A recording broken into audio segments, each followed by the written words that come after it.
Muito bom, tá bom? Vamos então abrir as nossas Bíblias aí, em João, no capítulo 9. Nós já lemos parte do texto que vamos compartilhar hoje pela manhã. Eu quero dar ênfase aí na leitura a partir do verso 35. Eu quero reler, versículo 35 ao verso 41, João capítulo 9. O título aí é A Cegueira Espiritual. Eu quero chamar a sua atenção para que nós possamos compreender o objetivo.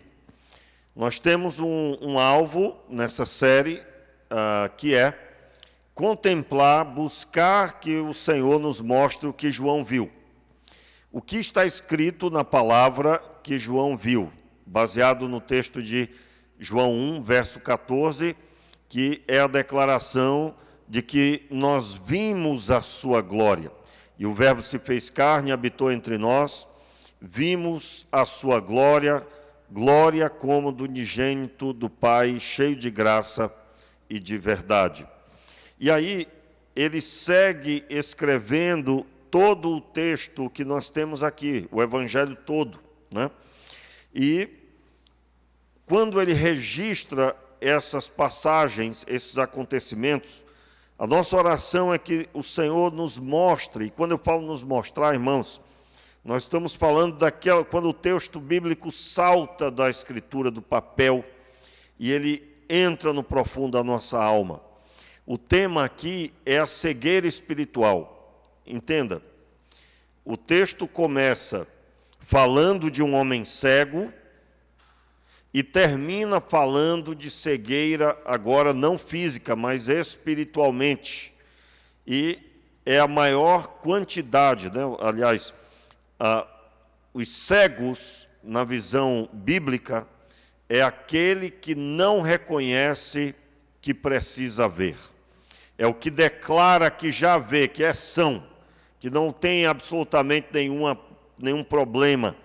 Pelo contrário, ele não precisa ser ensinado, ele precisa ensinar. E, portanto, nós podemos estar cegos e não sabemos.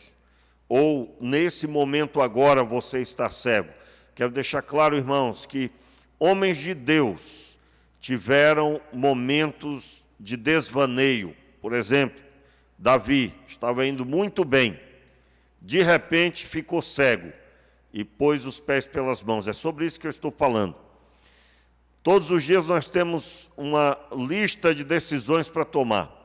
Todos os dias nós temos muitas decisões simples que nem percebemos, quando vou sair, que hora vou sair, são muitas decisões, mas também, quase todos os dias, você vai ter decisões que vão envolver sua vida, e que parece ser silencioso agora, parece não ter nenhum problema, mas pode reverberar e gerar muito problema. Um exemplo por exemplo, casamento, separação, né?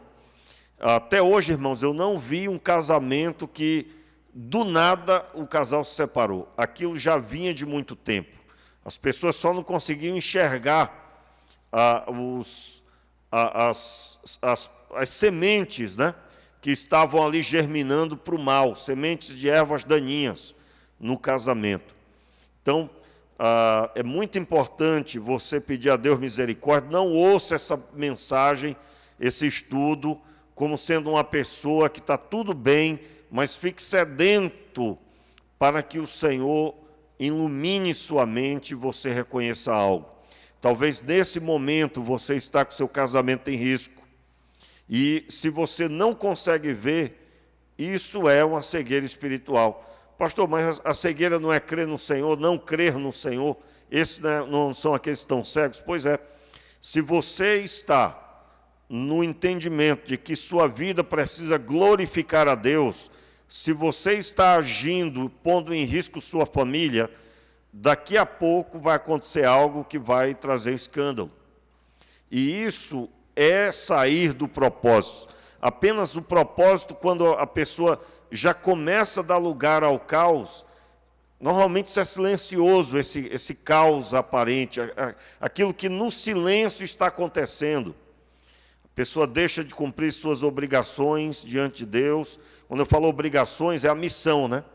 Você é pai, você tem a missão de ser pai. Se você está deixando de ser pai de verdade, de ser presente, de acompanhar os seus filhos, você está pondo em risco sua família. E quantas vezes eu já fui conversar com pessoas e a pessoa não conseguia ver o que eu estava observando, né? Graças a Deus, a maior parte das vezes, no final, a pessoa, quase sempre eu ouvi, pastor, não consegui enxergar nada disso, mas eu estou entendendo, e a pessoa saiu, então, com a decisão de rever. Então, agora eu quero ler com você o versículo 35 ao 41 do capítulo 9 de João. Diz assim a palavra: Jesus ouviu que tinham expulsado, e quando o encontrou, perguntou: crês tu no Filho do Homem? Perguntou o homem: quem é ele, Senhor, para que eu nele creia? Jesus disse: tu já o vistes, repita comigo, tu já o vistes, e é aquele que fala contigo.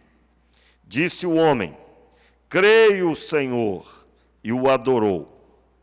Disse Jesus: eu vim a este mundo para juízo, a fim de que os que veem, vejam, e os que veem se tornem cegos, os que não veem, vejam, e os que veem se tornem cegos.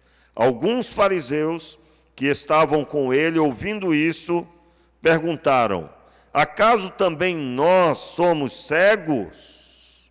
Disse Jesus, vamos repetir bem forte: se fosseis cegos, não teríeis pecado. Mas, como agora dizeis, não nós vemos, permanece o vosso pecado. Vamos orar? Meu Pai, tenha misericórdia de nós, e assim te pedimos, nos abençoe nessa hora com a iluminação da Tua palavra. No nome de Jesus, amém e amém. Muito bem, meus irmãos, como eu disse, no começo do texto, o assunto é a cegueira espiritual. Quarta-feira, nós abordamos esse assunto, observando alguns princípios de Deus aqui, do verso 1 ao verso 8. Mas eu quero chamar a sua atenção para o versículo 37. Entenda, aliás, vamos ler de novo o versículo 35 em diante para dar entendimento. Jesus ouviu que o tinham expulsado e quando o encontrou, perguntou: crês tu no Filho do Homem? Respondeu o homem: quem é ele, Senhor, para que eu nele creia? O que era cego pergunta a Jesus: quem é esse Filho do Homem? Jesus disse: tu já o vistes. Os irmãos perceberam aí a fala de Jesus? Tu já o vistes. E depois, e é aquele que fala contigo, ou seja, sou eu. Jesus declarou aqui que esse homem já tinha visto a pessoa dele. No entanto, essa fala se dá quando ele era cego. Jesus se refere ao momento do milagre. Tu já o vistes. Entenda bem, vamos voltar aí para o início, e agora sim, buscando entender aí tu já o vistes. Vamos observar as características desse ver que Jesus está falando para o que era cego. O texto se dá de uma forma bem diferente do que eu acredito que muitos aqui não perceberam o que eu vou falar agora, né? Logo aí no versículo 1, o assunto começa, e o assunto é sobre esse cego. Quando Jesus ia passando, viu um homem cego de nascença. Os discípulos de Jesus perguntaram: mestre, quem pecou, este ou seus pais, para que nascesse cego? Então aqui o assunto era sobre o cego. Em momento nenhum, Jesus se dirige ao cego, falando com ele, perguntando se ele quer ser curado. Não. Jesus em momento nenhum faz isso. Mas Jesus fala perto desse homem. Ele ia passando, E o texto dá a entender que Jesus fala, os discípulos falam com Jesus, perguntando para Jesus, e esse cego está ali do lado, ele está ouvindo. Por que que nós cremos nisso? Porque Jesus logo se refere ao cego, verso 3, olha aí as palavras de Jesus. Jesus respondeu: nem ele, nem seus pais pecaram, mas isto aconteceu para que se manifestem nele as obras de Deus. Quarta-feira, inclusive, eu listei aqui, que nós íamos explicar hoje de manhã essas obras de Deus aí, que Jesus falou. Os irmãos lembram disso? Essas obras de Deus. Pastor, mas não foi uma obra só, ele foi curado, né? Mas Jesus coloca aqui no plural, as obras de Deus. Nós vamos entender melhor isso hoje. Mas Jesus está falando e ele está ouvindo, é o que dá a entender o texto. Por que nós podemos entender isso? Pelo que se segue, olha só. Devemos fazer as obras daquele que me enviou enquanto é dia. A noite vem quando ninguém pode trabalhar. Enquanto estou no mundo, sou a luz do mundo. Tendo dito isso, cuspiu na terra, fez lodo com a saliva, aplicou aos olhos do cego. O cego estava onde então, irmãos? O cego estava onde? Ouvindo tudo. O texto não diz assim, então Jesus foi até o cego. Poderia ser alguma distância, né? 10 metros, 5 metros. Não. O texto dá a entender claramente que o assunto é o cego. E se o pecado dele é que tinha causado ele nascer cego. E, é claro, se refere aqui ao pecado de ter nascido em pecado. Ou o pecado dos pais. Nós já falamos sobre isso quarta-feira.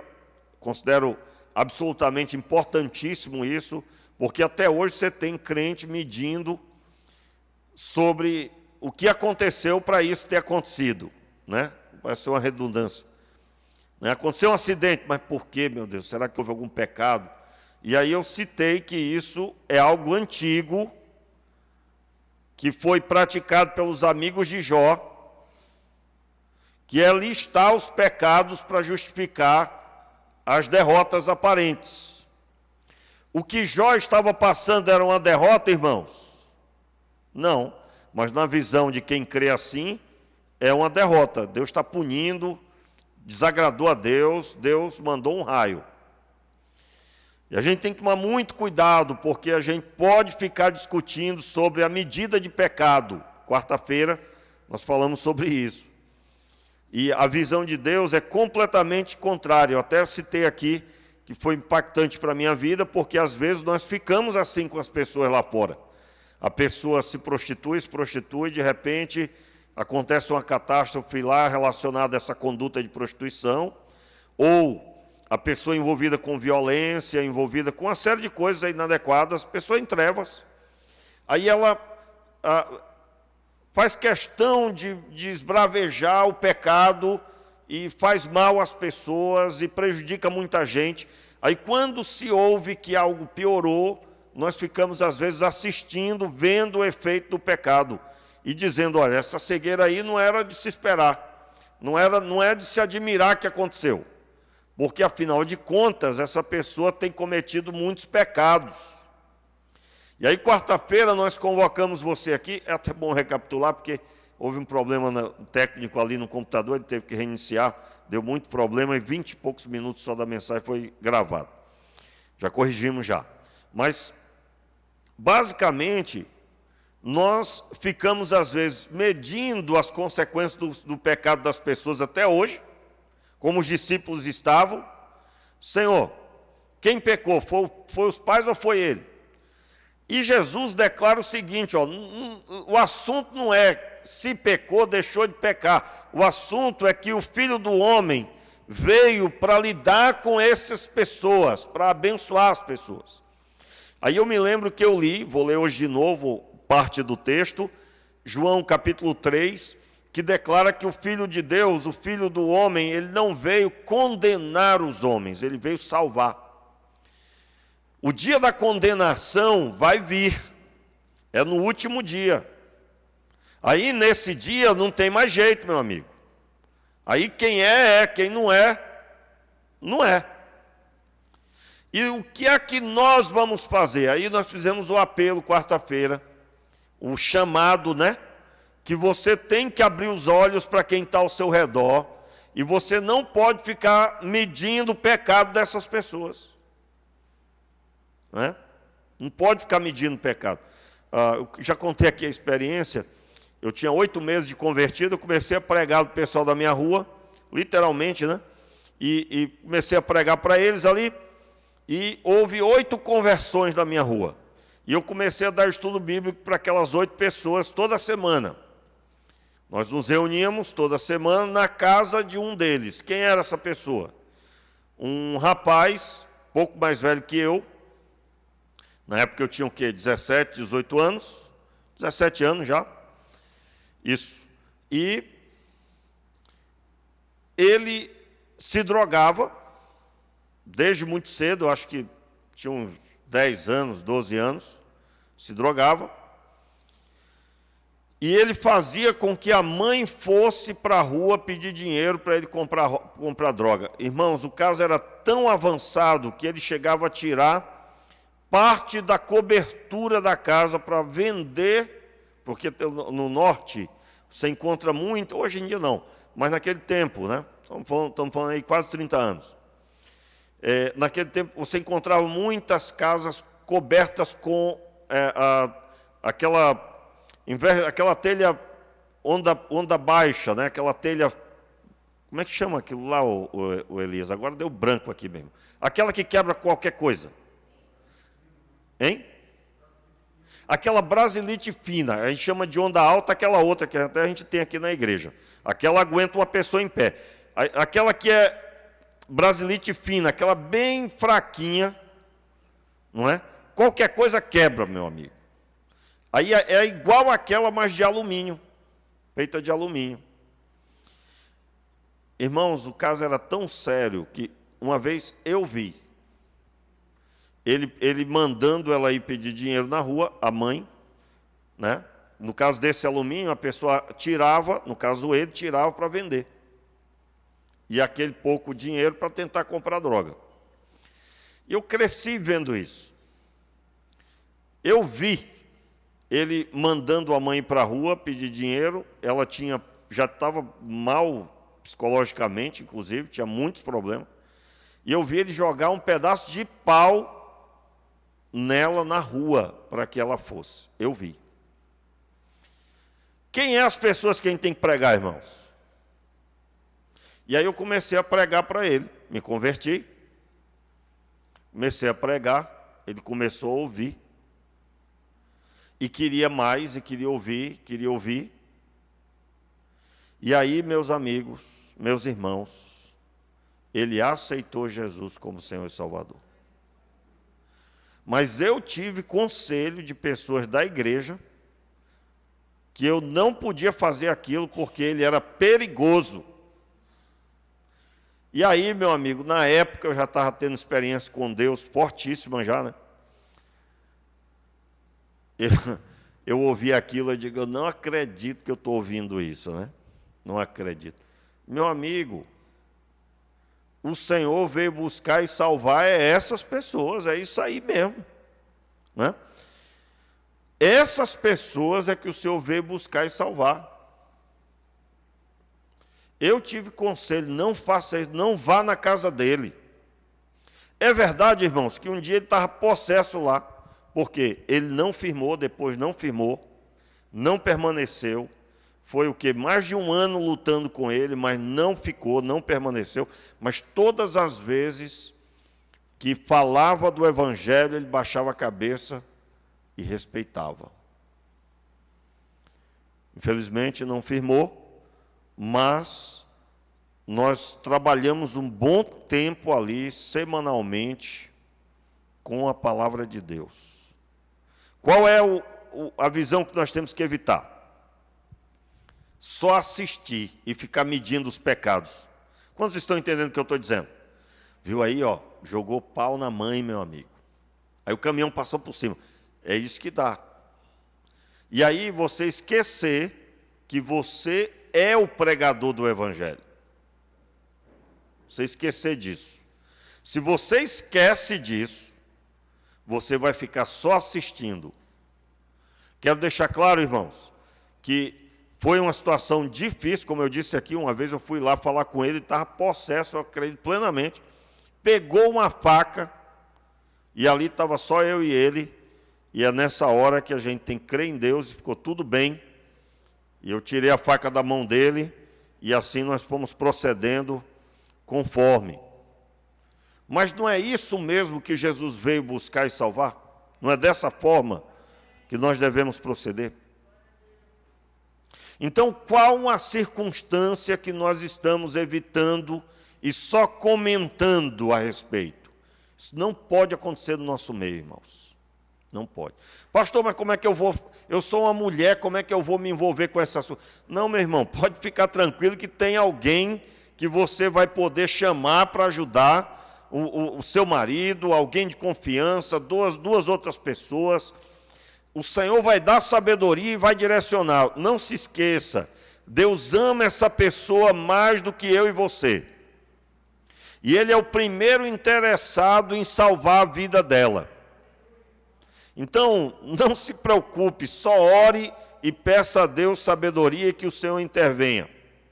E aí, meus queridos, voltando aqui para o texto, nós seguimos aí, Jesus pega um pouco de barro, com a sua saliva ele faz um lodo, coloca nos olhos desse homem e manda que ele vá se lavar no tanque de Siloé. Esse homem submeteu a tudo ou não? Sim ou não? Para pensar aí. Ele ouve falando dele, tudo que falaram. Jesus então pega um pouco do barro no chão, faz um lodo, coloca nos olhos dele. Pastor, aí por que Jesus fez isso? Meus irmãos, há muita informação vazia a respeito disso. Você vai encontrar de tudo comentário a respeito disso. Eu, particularmente, não encontrei nada satisfatório. Nada que dissesse assim, isso aqui é definitivo. Para mim, o mais forte que eu encontrei sobre essa parte é: Jesus curou um cego da forma mais inadequada possível aos olhos humanos. O homem está cego e ainda põe lama nos olhos dele. Não existe nenhuma situação no Antigo Testamento que justifique, como, por exemplo, a orientação sobre o que estava leproso. O que estava leproso, ele disse, vai e apresenta a tua purificação. Aí Jesus está fazendo referência do Antigo Testamento. Mas nesse texto aqui, Jesus parece dificultar a situação para declarar que o homem foi curado e o milagre dele não tem nada a ver com o entendimento humano. Tá certo? Aí, esse daqui vai ser curado de forma diferente, né? Alguém vai dizer assim que, quando está escrito lá, dons de curar, é porque a cura, ela tem multiformas, né? Mas eu não quero entrar nesse assunto, porque é muito vasto e também polêmico, de certa forma.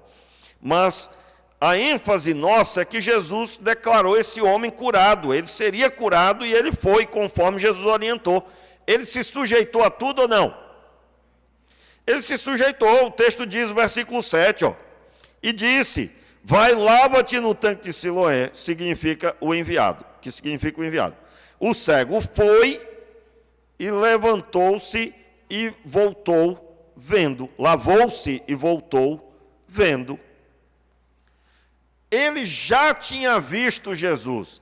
Quando Jesus disse, tu já o vistes. Mas o homem era cego, irmãos. Alguém pode dizer assim, rapaz, mas Jesus aí usando de piada, gente. Mas será possível? O homem está... Você conhece aquelas histórias dos cegos? Eu ouvi uma história uma vez do cego, coitado. O cego estava na frente da TV, tentando entender um comercial que estava passando. Mas o comercial parece que foi feito só para a gente que via. E o comercial dizia, você vai ser muito feliz com este produto. Esse produto é revolucionário. E o cego vendo um negócio daquele. Esse produto é revolucionário. Nós temos ele nessa cor e nessa cor. Né? E com ele você vai poder fazer isso e mais aquilo.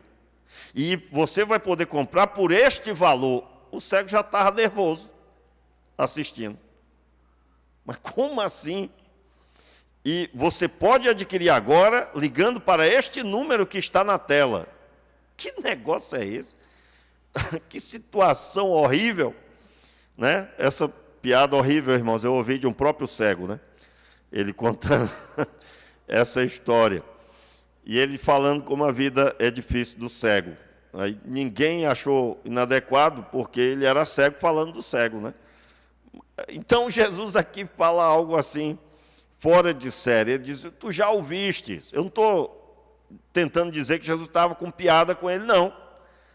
Apenas Jesus estava identificando que ver Jesus é ver com o coração da fé, com a fé de que aquele que está falando comigo é o Senhor. Ainda que essa fé desse homem cego, que era cego, não era uma fé definitiva no Cristo, no Salvador. Por que nós podemos dizer isso? Logo após a cura desse homem, a partir do versículo 8, acompanha aí. A partir do versículo 8, nós encontramos que a vizinhança que morava ao redor desse homem, ela não entende. Peraí, esse daí não é aquele que nasceu cego, que nós conhecemos? Aí uns diziam, é ele sim. Outros diziam, não é ele não, só parece com ele. Versículo 9, né?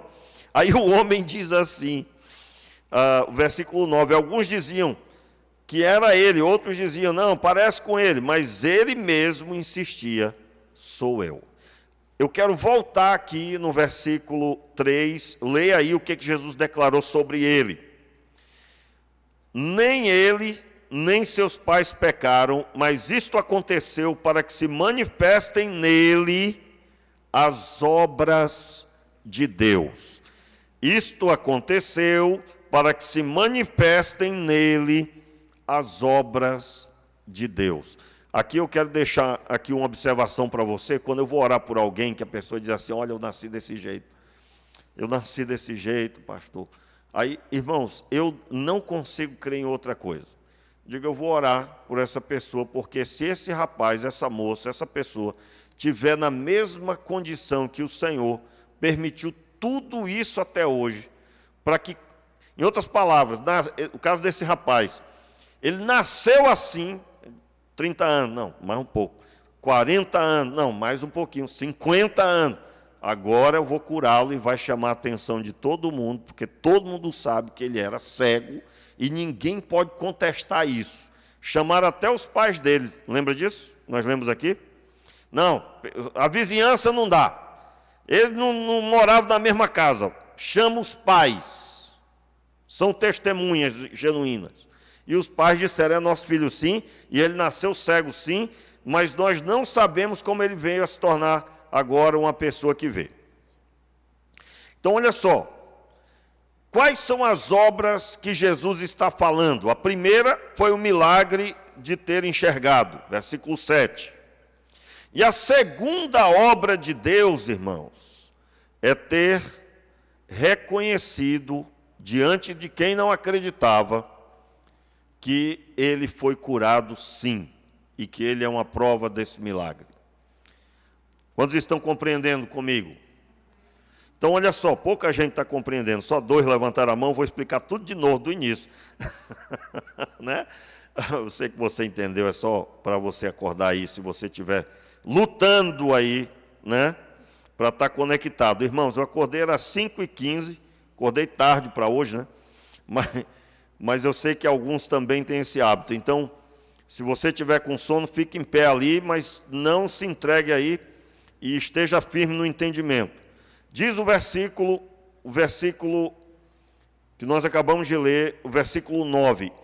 Esse homem que foi curado, ele passa agora a ser instrumento de Deus para confrontar a incredulidade. Isso é ou não é obra de Deus, irmãos? É obra de Deus. Por isso que, aí eu quero agora dar uma pancadinha em uma coisa muito forte que tem aqui, cultural. Está quebrando, mas ainda tem ainda. Irmãos, eu nunca vi um lugar onde as pessoas são abençoadas e elas não têm coragem de romper com o nervosismo de vir aqui na frente. Todo final de ano, todo último culto, fica um olhando para o outro, né? Quantos aqui já notaram isso já? É ou não é, irmãos? Eu já tive vontade de mandar um raio do lado da pessoa. Digo, rapaz, o próximo é em você. Claro que Deus não vai fazer isso, irmãos. Só uma força de expressão. Porque, meu Deus do céu, na hora que a pessoa estava lá doente, precisando do milagre, recebeu. Não era para vir feliz da vida, vir contar? Aí fica, eu não tenho coragem. Eu digo, mas meu Deus, será que isso é mais forte do que a bênção que recebeu? Os irmãos estão entendendo o que eu estou falando, irmãos? Olha só, mas é o meu jeito, pastor. Meu irmão, trata de mudar esse teu jeito. Que isso, pastor? Que isso nada, meu irmão. Nós temos que ser fiéis testemunhas do que Deus tem feito. E se eu tenho dificuldade de me expressar, eu vou romper com isso. Eu vou romper com isso. Pastor, não consigo me aproximar das pessoas. Meu irmão, você vai dizer assim, você vai dizer, eu vou me aproximar das pessoas. E você vai até elas, vai começar a puxar assunto. Puxa assunto com elas, desenvolva relacionamento. E é nessa hora que você vai ouvir da pessoa, olha, você que você é crente, mas eu não creio não. Aí você vai contar para ela de onde o Senhor te arrancou. De onde o Senhor tirou das trevas. E agora colocou na luz. Ele vai perguntar, mas me prove que Deus está na sua vida. Digo, isso e isso, a minha família, é um milagre, aconteceu isso, o Senhor Deus tem abençoado.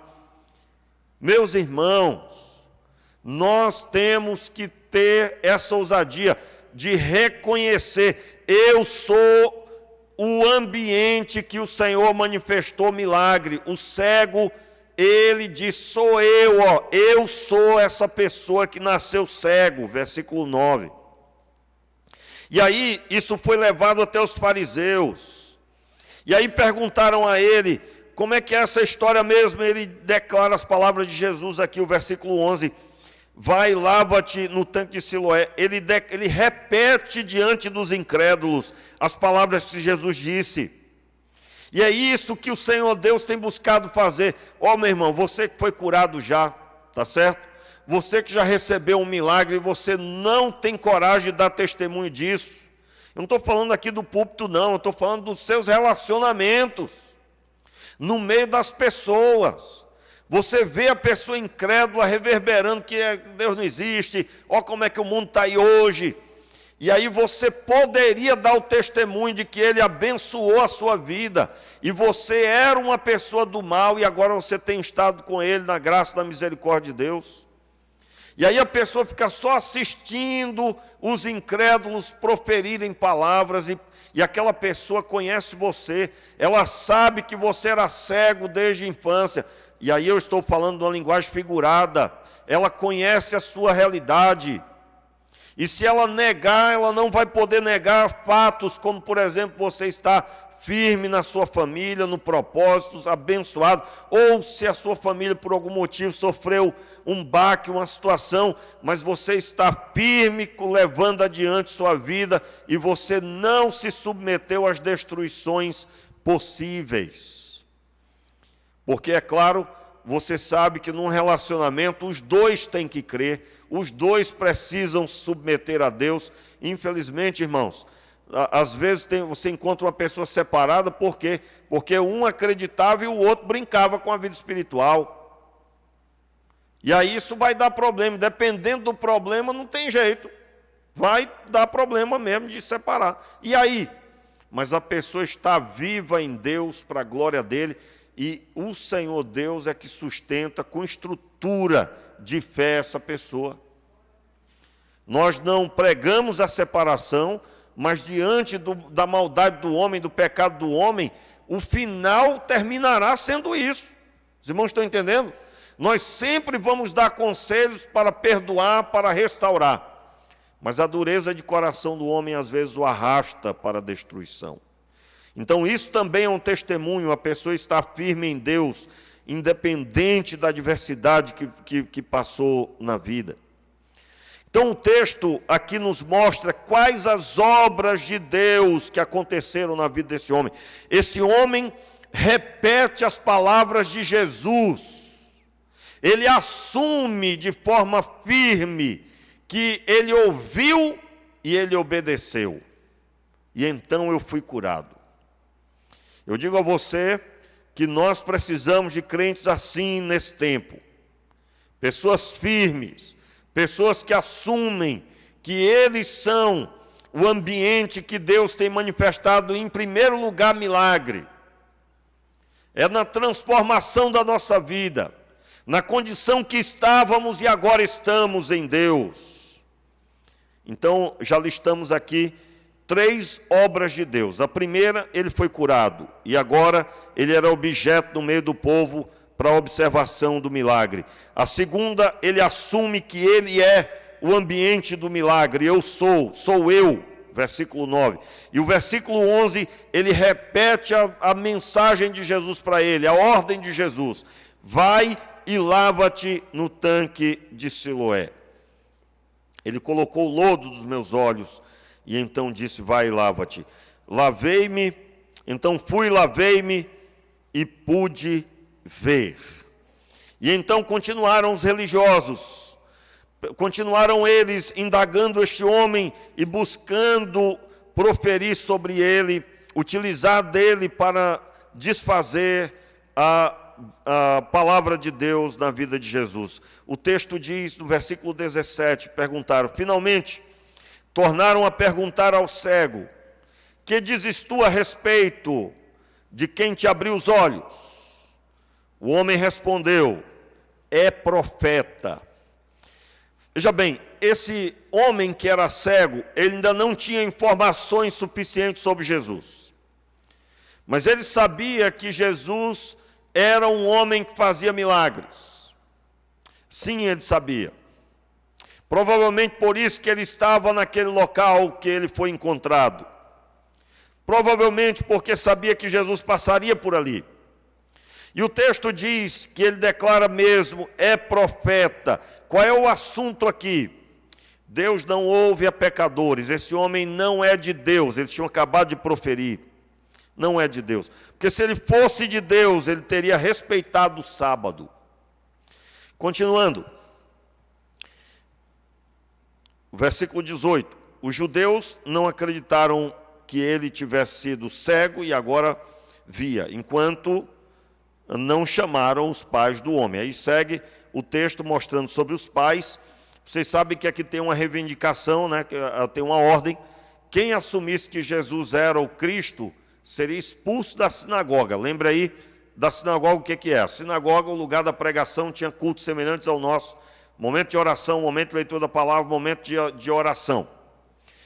A sinagoga também era durante a semana a escola das crianças, onde elas aprendiam com os fariseus, os líderes religiosos, aprendiam a respeito do Pentateuco, até os 13 anos, os irmãos lembram disso. Isso era feito nas sinagogas, propriamente dito, sempre nas sinagogas. Então, nesse ambiente, que era considerado um lugar semelhante ao templo, no sentido de que o Senhor Deus se manifestava por meio de sua palavra, por meio da exposição bíblica, da mensagem da Escritura, e era um lugar de oração, um lugar para buscar a Deus, as pessoas temiam não poder estar ali. Fazer parte da sinagoga era importante, e eles tinham deixado a orientação de que quem assumisse Jesus como sendo o Cristo deveria ser expulso da sinagoga. E aí o texto segue, os pais dele então não se envolvem. Eles declaram assim, perguntai para ele tem idade. Versículo 21. Não sabemos, porém, como agora ele pode ver ou quem lhe abriu os olhos. Tem idade, interrogai-o, ele falará por si mesmo. Notaram aqui? Ele já tem idade, ele é maior de idade, aliás. Então, eles transferem a responsabilidade do que for dito para o seu filho. E veja a postura dele. O texto segue, o versículo 23, pois Por isso que os pais disseram, tem idade, interrogai. O versículo 22 explica que eles seriam expulsos, né? Verso 24, chamaram pela segunda vez o homem que tinham sido cego e disseram-lhe, dá glória a Deus, sabemos que esse homem é pecador. Respondeu ele, se é pecador, não sei. Uma coisa sei, eu era cego e agora vejo. Irmãos, para mim aqui é a terceira manifestação de que este homem, quarta, né? Na verdade, a segunda, a terceira é profeta, versículo 17. E a quarta manifestação das obras de Deus está na persistência desse homem que era cego em assumir que há algo extraordinário no que lhe aconteceu diante da incredulidade dos religiosos. O que é que ele diz? Uma coisa eu sei, eu era cego e agora vejo. E aí segue o texto, então lhe perguntaram, que te fez ele? Como te abriu os olhos? Aí eles perguntam de novo, né? Respondeu ele, já vos disse, e não ouvistes. Para que quereis ouvir de novo? Quereis fazer-vos também seus discípulos? Irmãos, olha a ousadia desse homem. Ele pega pesado aqui, diz, olha, eu fui claro com vocês. Vocês estão querendo o quê? E aí, olha o que eles respondem. Então, o insultaram e disseram, discípulo dele sejas tu. Nós somos discípulos de Moisés. Essa parte do texto, onde eles declaram mais ainda, o verso 29, sabemos que Deus falou com Moisés, mas este nem mesmo sabemos de onde é. O homem respondeu, ora, isto é espantoso, vós não sabeis de onde ele é, contudo, ele me abriu os olhos. Nós sabemos que Deus não ouve pecadores. Ele ouve homens que são tementes a Deus e faz a sua vontade. Normalmente aqui nessa parte do texto, né, as pessoas ficam, pastor, Deus não ouve pecadores, então como é que como é que funciona isso, né? Deus não ouve pecadores? A resposta é simples. Deus não usa pecadores para fazer um milagre desse. Os irmãos estão entendendo? É esse o assunto. O que os líderes religiosos, para mim entender esse texto, eu tenho que primeiro entender a fé dos religiosos. Para alguém fazer um milagre, para alguém ser usado por Deus, tinha que estar segundo o judaísmo na visão deles. É segundo o judaísmo, não é segundo a lei, não. E nós já explicamos aqui em mensagens anteriores, recentes até, eu abordei um pouco mais sobre a visão deles.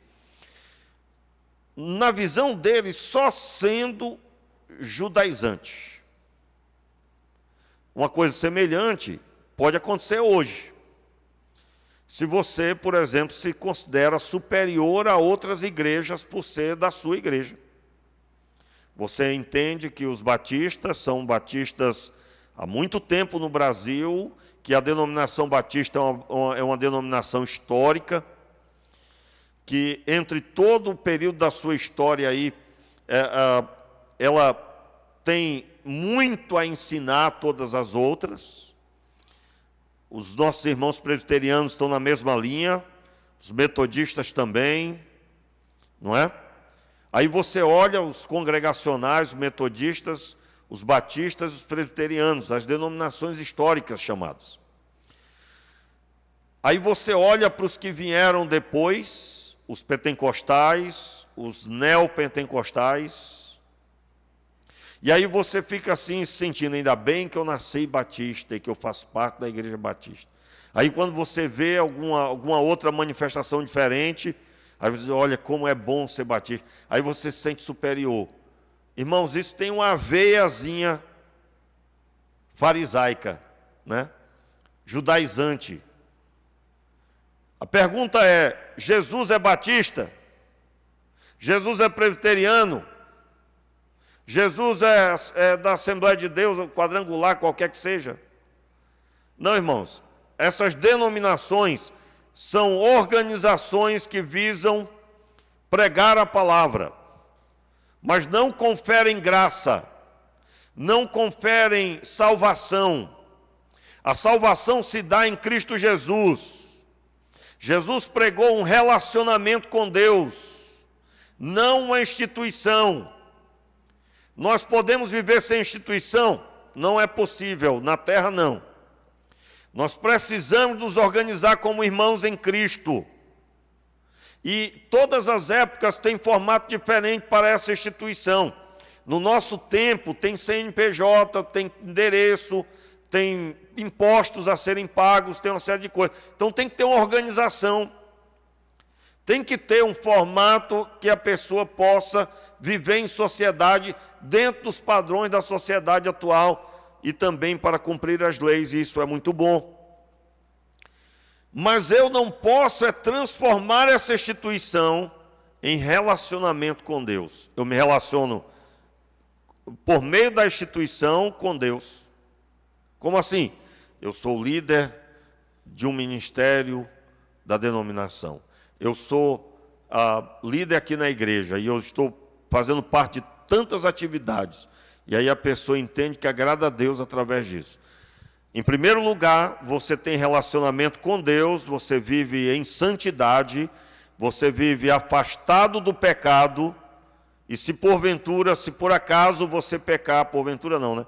Se por acaso você pecar, você tem um advogado e você então recorre a tudo isso e você então corrige a sua vida diante de Deus e o Senhor Deus perdoa o seu pecado e você retoma a sua postura e então você faz parte de uma igreja local.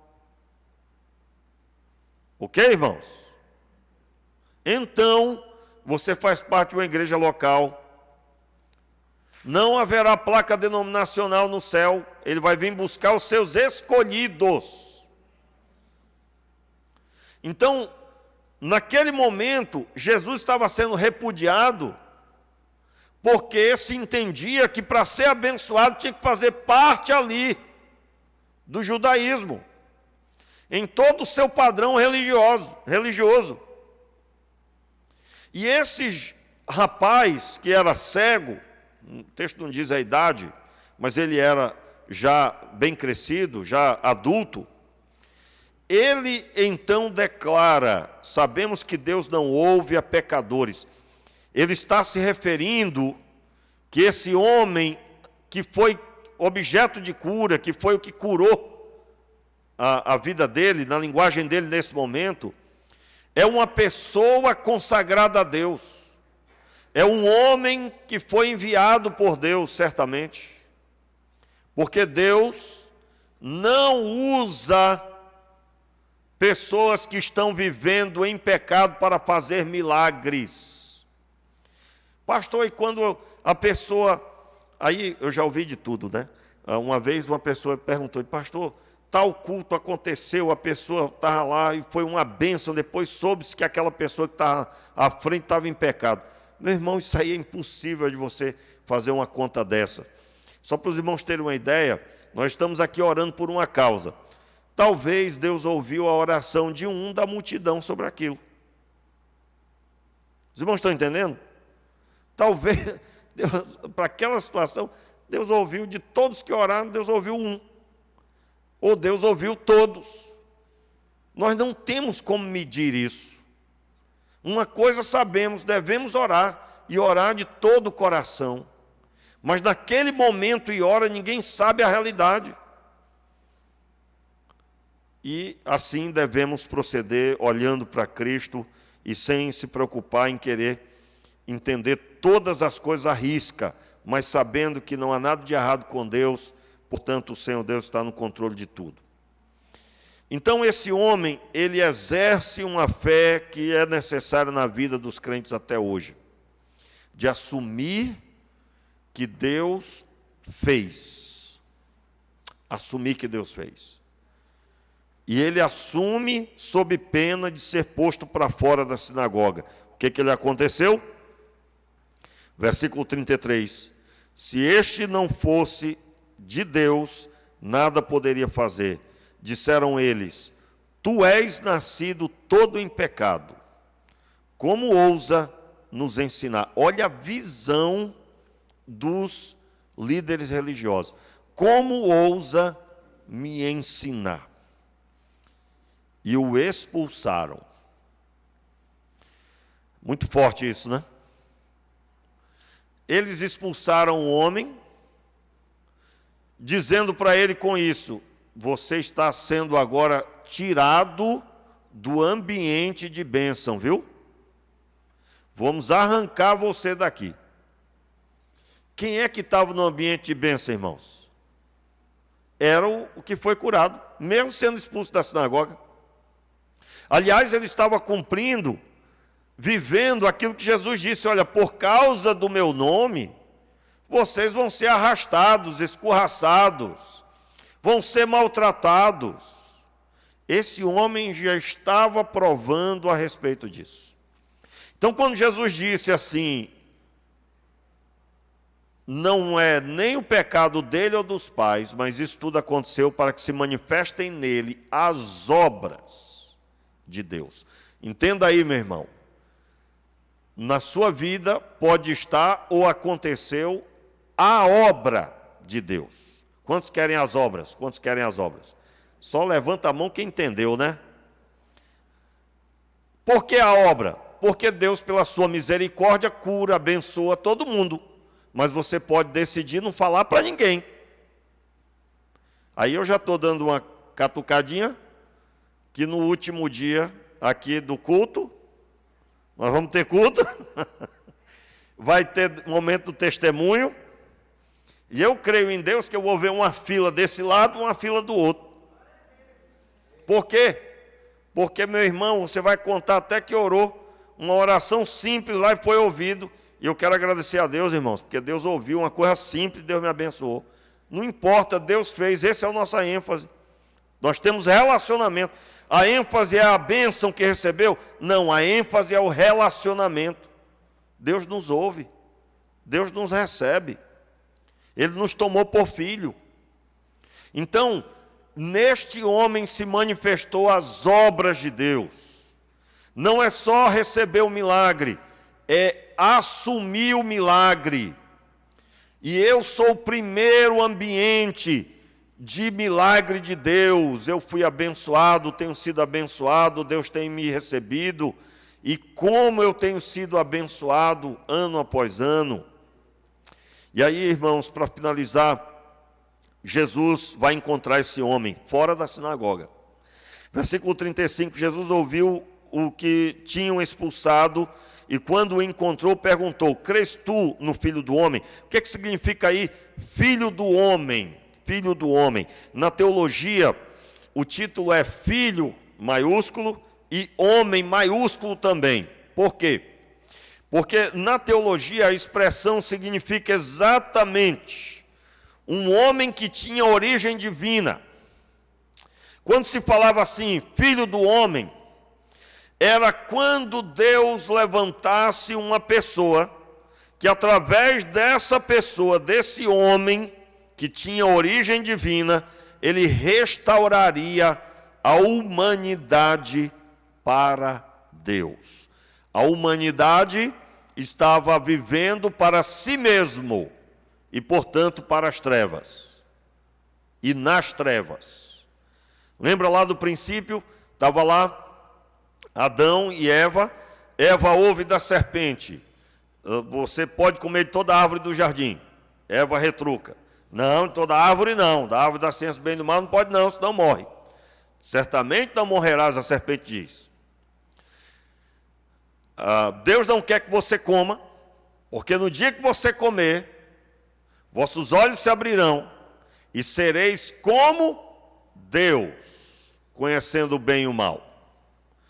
Quando Eva ouve isso, diz o texto: vendo a mulher que aquela árvore era boa para dar entendimento, árvore desejável, então tomou do fruto e comeu, e deu ao seu marido, e ele comeu. Então foram abertos os vossos olhos, e ambos viram que estavam nus, e colheram folhas de figueira e se cobriram. Mais tarde, na viração do dia, a voz do Senhor veio e disse: Adão, onde estás? Adão, ao ouvir a sua voz, correu para se esconder entre as árvores. Que bobeira, hein? Alguém pode se esconder de Deus, irmãos? Ninguém. Mas o pecador, que agora era um pecador chamado Adão, disse: eu vou bem me esconder nessas árvores. É bem o pecador de hoje.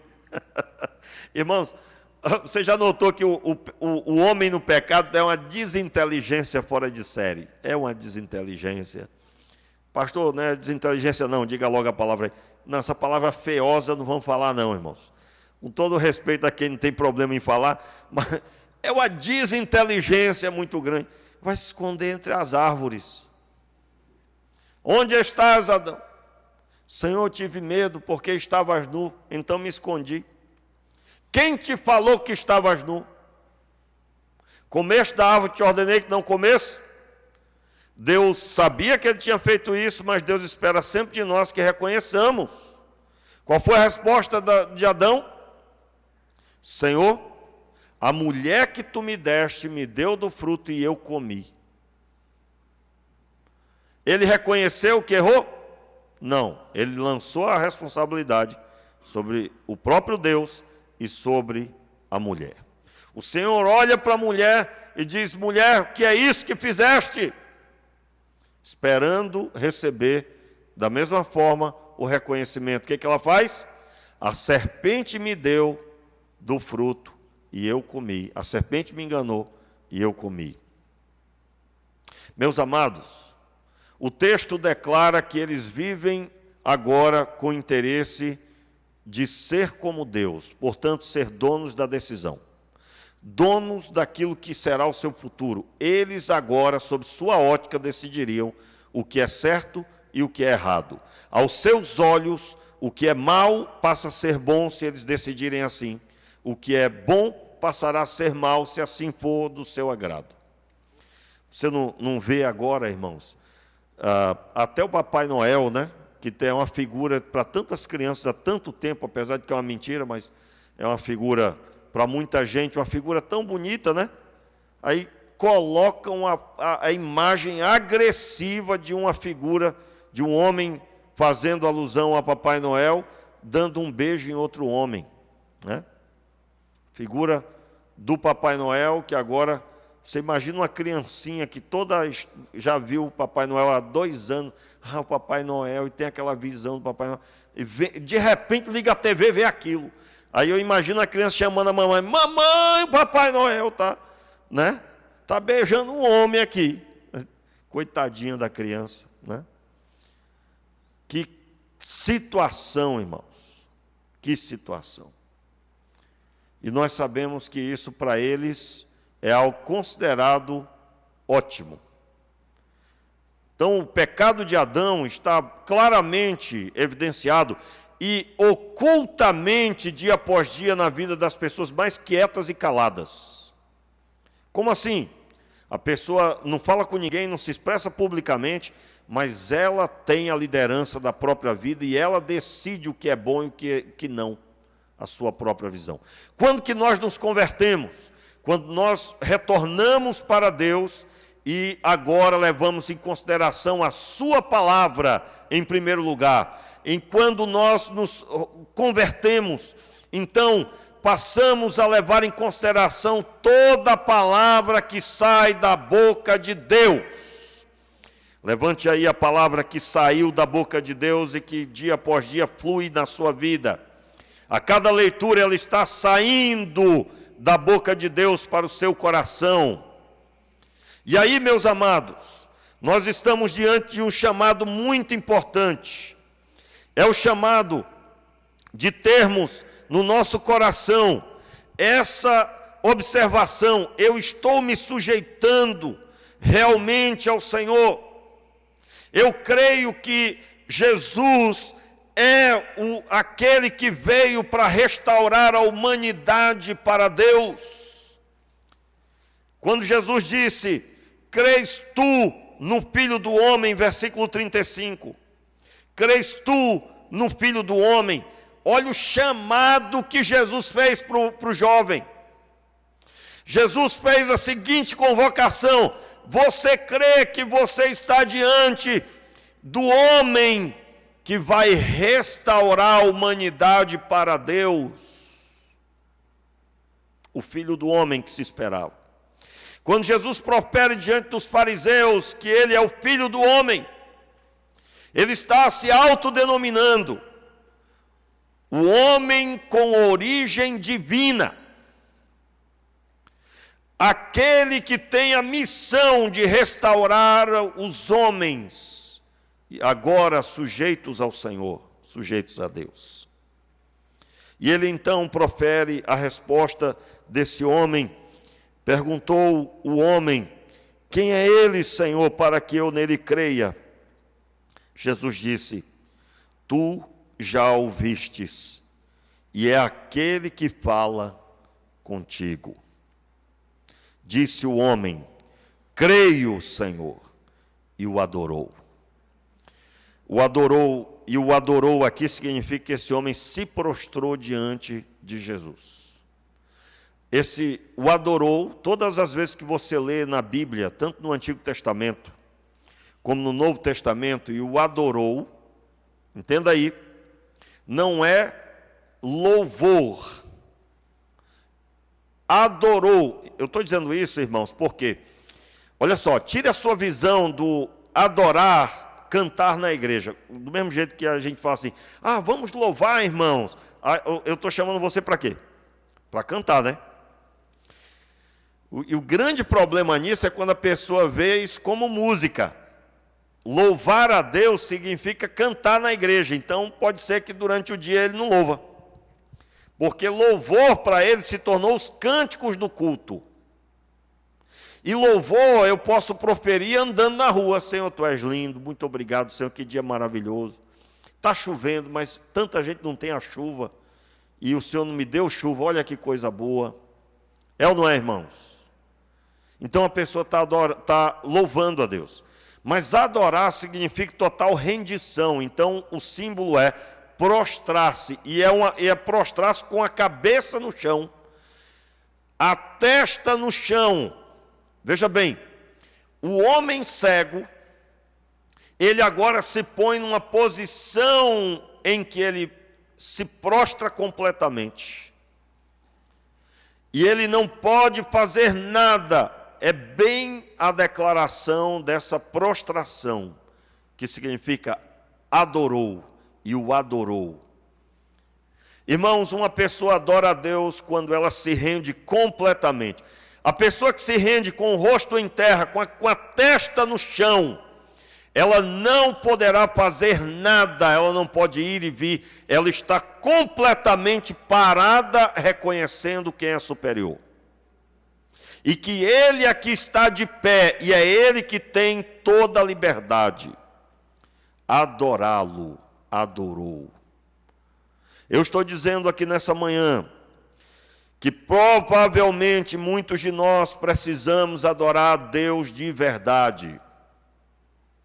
De verdade. Eu estou aqui usando da figura do adorou para declarar sobre a sua vida. Existe a situação de uma pessoa que ainda já tem sido instrumento de Deus, mas ainda não conheceu o Senhor em profundidade. É o caso desse jovem. O Senhor Jesus dá a entender aqui que esse homem precisava ainda de mais conhecimento. Ele já era uma pessoa que reconhecia Jesus como profeta, ele já era uma pessoa que sabia que era um homem de Deus, mas agora ele é chamado a crer em Jesus como o homem que vai restaurar a humanidade para a glória de Deus. E então ele o adora.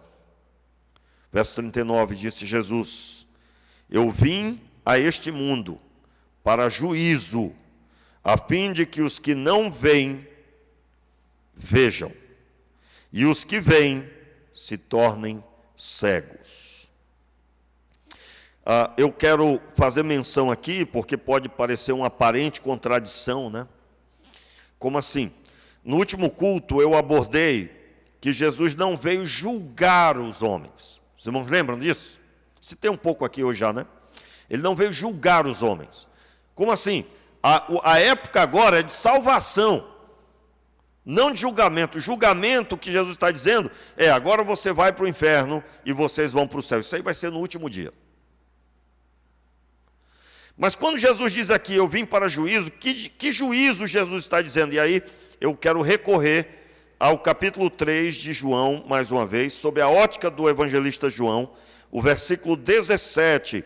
Vamos ler o verso 16 também. Diz assim um texto: porque Deus amou o mundo de tal maneira que deu o seu Filho unigênito para que todo aquele que nele crê não pereça, mas tenha vida eterna. Então aqui está falando da exposição da salvação e o meio pelo qual o homem vai ser salvo. O amor de Deus que enviou Jesus, e assim o homem crê e é salvo, tem vida eterna. Verso 17: porque Deus enviou o seu Filho ao mundo, não para que condenasse o mundo, mas para que o mundo fosse salvo por ele. Entenda, no verso 17, quando o texto diz, não para que condenasse o mundo, o Senhor está dizendo assim, eu não fui enviado para fazer o dia, a obra que será realizada no último dia. Vem você para cá, você que é fiel, e vem você para cá que é infiel, e vocês vão ser enviados para as trevas, para o inferno, e vocês vão para o céu agora os que estão... Não é agora isso. Mas ao mesmo tempo que não é esse juízo hoje, existe uma sentença que está posta, verso 18. Quem nele crê não é condenado, mas quem não crê já está condenado, porque não crê no nome do unigênito Filho de Deus. Então, o julgamento que será a determinação final e definitiva, quem vai para a glória, quem vai para o céu. Jesus está dizendo que ele veio para salvar, não é chegada essa hora ainda do julgamento final.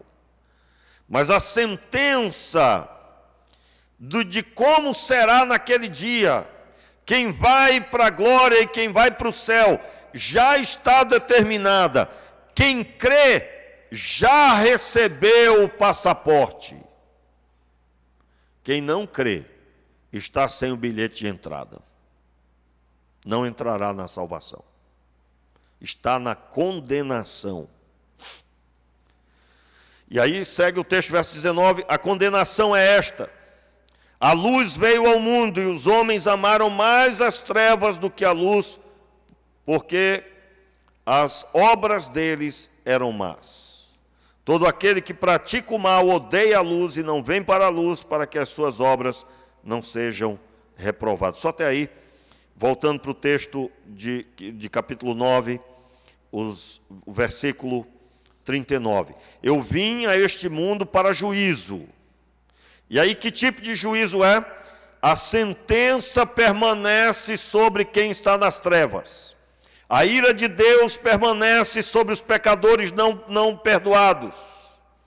E não foram perdoados, irmãos, porque não creram no Filho do Homem. Mais uma vez, eu vim a este mundo para juízo, a fim de que os que não veem, vejam, e os que veem se tornem cegos. Agora, aplicando na passagem anterior, havia um cego à beira do caminho que creu e foi curado da cegueira física e da cegueira espiritual. E havia líderes religiosos e pessoas comuns, os vizinhos daquele homem, que diziam, não é esse que está vendo não é o mesmo que eu conheço. Que viam com incredulidade dos pais dele, com medo de serem expulsos da sinagoga. O que significava isso? Eles tinham que romper com aquilo que eles entendiam que era o que era correto. Correto era o Senhor, o Filho do Homem, que para seguir Jesus só é possível se rompermos com tudo isso que nós elegemos. Irmãos, e no decorrer da caminhada nós elegemos uma série de situações. Elegemos situações de santidade que não tem nada a ver com santidade. Nós elegemos situações, eu me lembro uma vez, eu estava conversando com uma pessoa, estava num confronto, né? Confrontando uma pessoa que estava andando em pecado, já escandalizando, faz muito tempo. E essa pessoa, eu ali explicando para ela sem abrir a Bíblia. Eu estava passeando na Escritura sem abrir a Bíblia. Irmãos, a pessoa estava chateada, porque ela entendia que eu, como pastor, eu deveria ter começado o diálogo abrindo a Bíblia, lendo um texto, fazendo uma oração, e aí só depois conversaria com ele. Você acredita? Eu pensei que eu tinha visto de tudo. Eu digo, meu irmão, eu estou percebendo que você está endurecido o coração. Não, o senhor me chamou aqui, o senhor nem leu a Bíblia. O senhor era para ter aberto a Bíblia. E o senhor era para ter feito uma oração iniciando. E eu fiz a oração, só não fiz com o ritual dele, entendeu? Ah, meu pai amado. Soubesse ele que poderia ter sido na rua a conversa que eu tive. Aliás, Jesus confrontou o pessoal no gabinete ou foi na rua, irmãos? Aí uma vez eu cheguei, estava dentro do supermercado, tinha uma ovelha que estava fugida faz tempo. Aí eu vi essa ovelhinha. Irmãos, eu estava de férias. E eu estava dentro do supermercado. Pastor de férias na cidade que ele é pastor é horrível. Porque aonde eu vou, oi, tudo bem, oi, né? Graças a Deus. Aí eu vi a ovelha. Rapaz, irmãos, literalmente, eu peguei ele e abracei. Meu irmão, eu preciso conversar com você. O pastor está de férias, mas não estou de férias do chamado. E aí, irmãos, a pancadaria foi feia. Foi difícil. Mas era necessária. Deus estava falando comigo para falar com ele. Pancadaria não foi fácil, não. Aí chegou, na hora chegou alguém da família, por gentileza, só um instantinho, eu estou aqui conversando. Daqui a pouco eu termino. E aí vamos para a pancada. Quando eu falo pancadaria, era palavra pesada, palavra assim, ó, ou meu irmão, ou tu se conserta. Ou você muda a tua vida. E é claro, irmãos, eu creio que ainda hoje o Senhor Deus pode dizer para uma pessoa, ou você se conserta, ou a vara vai pegar, e não é a minha não. Aí, não tive êxito, passou o tempo, eu ouvi da pessoa, né? Estou dando só um exemplo, né, irmãos? Ser humano, não vem o caso quem é, nem procure saber quem é. Aí, aliás, eu quero até deixar claro para você, pastor, por que o senhor conta os testemunhos tão distantes? Porque se eu for contar os de agora, alguns vão dizer, é o fulano. Essa parte é muito difícil. Aí a pessoa ficou chateada comigo, porque disse, pastor, como é que no supermercado o senhor me chama a atenção daquele jeito? Aí eu fico pensando em Jesus pregando o evangelho com um gabinete portátil. Né? Eu digo, ó, hein, irmãos, teria como? As repreensões de Jesus eram ao vivo e a cores, e muitas vezes no meio de todo mundo. Eu costumo dizer que se Jesus estivesse pregando hoje, tinha um monte de gente braba com ele, chateado, e a igreja de Jesus teria 12. E Jesus seria considerado um falso profeta. É ou não é verdade, irmãos? Sim ou não? É a realidade, é duro isso. Porque nunca teve tanta gente dodói como nesse tempo. Não pode falar com ele mais duro um pouquinho. Não pode. Ou seja, o pastor tem que ser o pastor Nescau. Lembra da mamãe levando Nescau para a bichinha assistindo desenho? O pastor tem que ser o pastor Nescau. Tem que ser um pastor todinho. Bichinho tomou todinho agora, pastor está feliz da vida, ele tomou um copão. Aí o pastor todinho. E o pastor Danoninho? Tem que ser o pastor Danoninho. Levei o Danoninho para ele, estava jogando, ele tem uma partida e outra, ele tomou o Danoninho, pastor. Danoninho, alimento quê, rapaz? Por isso que é esse menino reaguado, mais do que tudo. Eu estou falando na estrutura interna, não é fisicamente, né? Não é fisicamente. Eu quero aqui, meu irmão, em nome de Jesus, chamar você a atenção.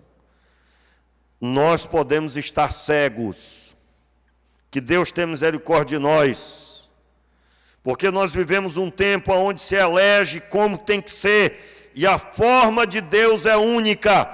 Nós podemos estar elegendo formatos que nos mantêm cegos. E a Bíblia diz que, eu considero, irmãos, que esse é um momento triste da Escritura, porque esse homem sai abençoado, mas após ele ficou lá na sinagoga uma multidão de gente cega, que jurava que via. E eu quero com essas palavras chamar a sua atenção, que nós precisamos analisar as nossas vidas com Deus. Senhor, sonda e conhece o meu coração, vê se há em mim um caminho mau.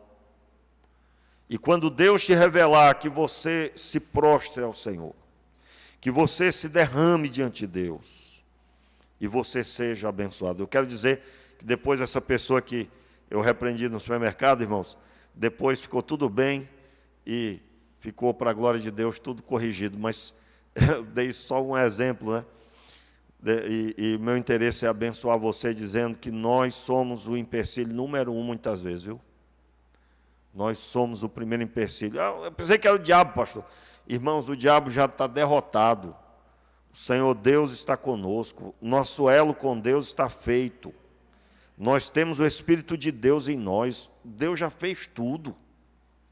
É verdade que você vai ser tentado, você tem que vigiar sim, mas eu estou apenas dizendo que o primeiro inimigo pode ser a nós mesmos, com coisas que não tem nada a ver com Deus. Vamos ficar de pé e vamos orar? Meu Pai, tenha misericórdia de nós, Senhor. Senhor, tudo que nós elegemos como objeto de santidade não é. Tudo que nós temos levantado para não crer, como empecilho, como estrutura que não é a estrutura vinda do céu. Senhor, tira isso de nós, nos leva a valorizarmos em primeiro lugar uma vida de comunhão com o Senhor.